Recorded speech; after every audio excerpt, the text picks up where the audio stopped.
For decades, Maury Povich stood at the center of family truth and DNA revelations. Calm voice, one envelope, and a sentence that could change lives forever. But some stories never made it to that famous stage. Some truths were too heavy even for the brightest studio lights. This is one of those stories. The audience was already murmuring. When I walked onto that stage, I could feel hundreds of eyes on me. The hot studio lights, the cameras tracking my every move, the host sitting in his chair holding an envelope that would either save my marriage or destroy it completely. My name is Terrence. I'm 34 years old, and I was about to find out if the daughter I had raised for 3 years was really mine. Let me take you back to the beginning. I met Jasmine at a club in Atlanta. She was 25, beautiful, the kind of woman who turned heads when she walked into a room. I was 29, working construction, not looking for anything serious. But something about her pulled me in. We started dating. Then we moved in together. Then she got pregnant. I was terrified at first. I wasn't ready to be a father. I didn't know if I ever would be. But the moment I saw that ultrasound, that tiny heartbeat on the screen, something changed inside me. I was going to be a dad, and I was going to do it right. Destiny was born on a rainy Tuesday in March. 7 pounds, 6 ounces, 10 fingers, 10 toes, perfect in every way. I held her in the delivery room and cried like I had never cried before. This was my daughter, my blood, my legacy. Everything I had ever done wrong in my life suddenly didn't matter because I had done this one thing right. I was a father, or so I believed. The doubt started when Destiny was about 6 months old. It was little things at first, things I tried to ignore. She had light skin, lighter than mine, lighter than Jasmine's. I told myself babies change color. Melanin develops over time. It didn't mean anything. She had curly hair with a reddish tint. Neither Jasmine nor I had red in our families. I told myself genetics are unpredictable. Recessive genes pop up all the time. It didn't mean anything. She had green eyes. Mine are dark brown. Jasmine's are dark brown. Both our families have dark eyes going back generations. I told myself eye color can change in infants. It didn't mean anything, but the more I looked at my daughter, the more I saw a stranger. I kept my doubts to myself for 2 years. I didn't want to accuse Jasmine of something she might not have done. I didn't want to destroy our family over a suspicion. I told myself I was being paranoid, insecure, ridiculous, but the doubt never went away. It festered. It grew. It poisoned every moment I spent with my daughter because every time I looked at her, I wondered, is she really mine? Then I saw Marcus. Marcus was my best friend, had been since high school. We grew up on the same block, played on the same basketball team, got our first jobs at the same warehouse. He was the best man at my wedding. He was Destiny's godfather. He was also light-skinned with curly reddish hair and green eyes. I had never made the connection before. I had never let myself make the connection. But one day, Marcus came over for a barbecue, and he picked up Destiny, and I saw them side by side for the first time. And my heart stopped. They had the same nose, the same shape of their eyes, the same dimple on the left cheek when they smiled. Destiny looked more like Marcus than she had ever looked like me. I confronted Jasmine that night, after Marcus left. After Destiny was asleep, I sat Jasmine down in the living room and asked her the question that had been eating me alive for 2 years. Did you sleep with Marcus? Jasmine's face went pale. What? No! Why would you ask me that? Look at our daughter, Jasmine. Look at her. She doesn't look anything like me, but she looks exactly like Marcus. That's crazy. You're being paranoid. Am I? Because I've spent 2 years trying to convince myself I was wrong. 2 years looking at a child who has green eyes when both of us have brown. 2 years wondering why she's so light when both of us are dark. 2 years feeling like a fool in my own home. Jasmine was crying now. Terrence, please, did you sleep with him? Yes or no? The silence stretched between us. Seconds, minutes, and eternity. And then Jasmine broke. It was one time. One time. Those 2 words shattered everything. When? I asked. My voice was ice. Before we got serious. We had only been dating for a few weeks. You and I had that big fight, and I thought we were breaking up, and Marcus was there, and I was drunk, and it just happened. It just happened. I'm so sorry. I never meant for it to go that far. I regretted it immediately. I've regretted it every day since. But you never told me. I was scared. I didn't want to lose you. And when you got pregnant, when you found out you were having a baby, you didn't think maybe, just maybe, I deserved to know there was a chance the baby wasn't mine? Jasmine couldn't look at me. I convinced myself she was yours. The timing was close. I told myself it had to be you. But you didn't know. No, I didn't know for sure.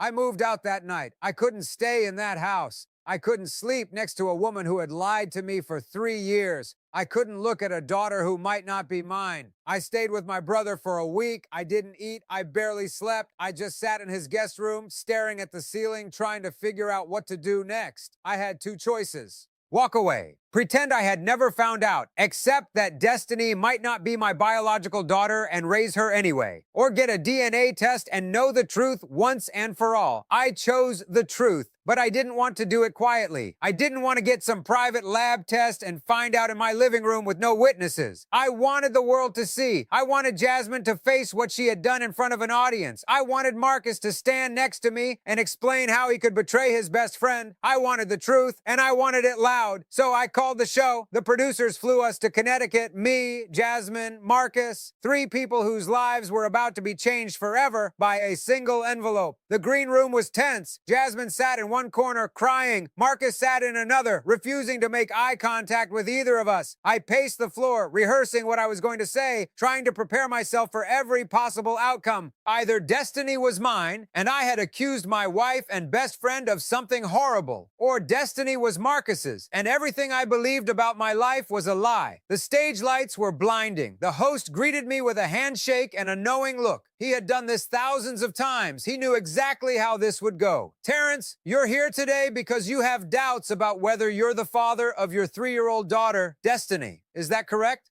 That's correct. And you believe your wife, Jasmine, may have had an affair with your best friend, Marcus? I don't believe it. She admitted it. She slept with him 3 years ago, right around the time Destiny was conceived. The audience gasped. Murmurs rippled through the crowd. Let's bring out Jasmine. Jasmine walked onto the stage looking like a woman walking to her execution. Her eyes were red. Her hands were shaking. She sat down in the chair next to me, but she might as well have been on a different planet. Jasmine, the host said, Terrence says you admitted to sleeping with his best friend, Marcus. Is that true? It's true, but it was one time, one mistake, 3 years ago. One time, I repeated. One time was enough to make me question everything about my daughter. Jasmine turned to me, tears streaming down her face. I know I messed up. I know I should have told you. But I love you, Terrence. And I love Destiny. She's your daughter. I feel it in my heart. Your heart doesn't determine paternity. DNA does. The audience erupted in applause. Let's bring out Marcus. My best friend, my former best friend, walked onto that stage like a man facing a firing squad. His shoulders were hunched. His eyes were fixed on the ground. He couldn't look at me. He couldn't look at Jasmine. He couldn't look at the audience that was already judging him. 15 years of friendship, 15 years of brotherhood, and it all came down to this moment on a television stage, with cameras recording every second. The host gestured to the empty chair. Marcus, have a seat. Marcus sat. He still wouldn't meet my eyes. Marcus, the host continued, you and Terrence have been best friends for over 15 years. You grew up together. You were the best man at his wedding. You're the godfather of his daughter. How could you sleep with his girlfriend? The audience murmured. Someone in the back shouted something I couldn't hear. Marcus finally looked up. His eyes were red. I don't have an excuse. We were drinking. She was upset about a fight they had. I was trying to comfort her, and it went too far. I made a terrible decision. The worst decision of my life. Did you know there was a chance Destiny might be yours? Marcus hesitated. I wondered, when I saw her for the first time in the hospital, she had light skin, light eyes. She looked like she could be mine, but I never said anything because I didn't want to destroy Terrence's family. So you just let him raise a child that might be yours for 3 years? I didn't know for sure. I still don't know. That's why we're here. I couldn't take it anymore. I stood up from my chair, pointing at Marcus. Look at her, Marcus. Look at my daughter. She has your eyes, your hair, your exact nose. You knew. Deep down you knew. And you let me play daddy while you watched from the sidelines like a coward. Marcus had tears streaming down his face now. I'm sorry, man. I'm so sorry. I wanted to tell you. So many times I wanted to tell you, but I was scared. I was a coward. You're right. Sorry doesn't give me back 3 years of my life. The audience erupted in applause. The host held up the envelope. The room went silent. Every eye was on that small white rectangle that held the answer to everything. Terrence, are you ready to find out if you're Destiny's biological father? I've been ready for 3 years. Jasmine, whatever this test reveals, are you prepared to accept the results? Jasmine nodded, unable to speak. Marcus, if this test shows you're the father, are you prepared to step up and take responsibility? Marcus swallowed hard. Yes. If she's mine, I'll do whatever it takes. The host opened the envelope slowly. The paper crinkled in the silent studio. Hundreds of people held their breath. He read the results. He looked at me, and then he said the words that changed everything. Terrence, when it comes to 3-year-old Destiny, you are not the father. The audience exploded, gasps, screams. Some people jumped to their feet. I didn't hear any of it. I just sat there, frozen, watching my entire life collapse in real time. Not the father. 3 years. 3 years of sleepless nights, diaper changes, first steps, first words. 3 years of loving a child with everything I had, and none of it was real. She wasn't mine. She had never been mine. Jasmine collapsed into sobs. I'm sorry. I'm so sorry. I didn't know. I swear I didn't know. I couldn't even look at her. I couldn't look at Marcus. I couldn't look at anyone. I just stood up and walked off that stage. The host called after me, but I didn't stop. I walked through the backstage area, past the producers, past the security guards, out into the parking lot. I got in my car and drove. I didn't know where I was going. I just drove. For 3 years, I had been a father. I had built my entire identity around that role. Every decision I made, every sacrifice I endured, every dream I had for the future, it was all for Destiny. And now she wasn't mine. I didn't see Jasmine or Marcus for 6 months. The divorce was finalized in 4 months. Jasmine didn't fight for anything. She knew what she had done. Marcus reached out a few times, trying to apologize, trying to explain. I blocked his number. I had nothing to say to the man who had stolen my family. And Destiny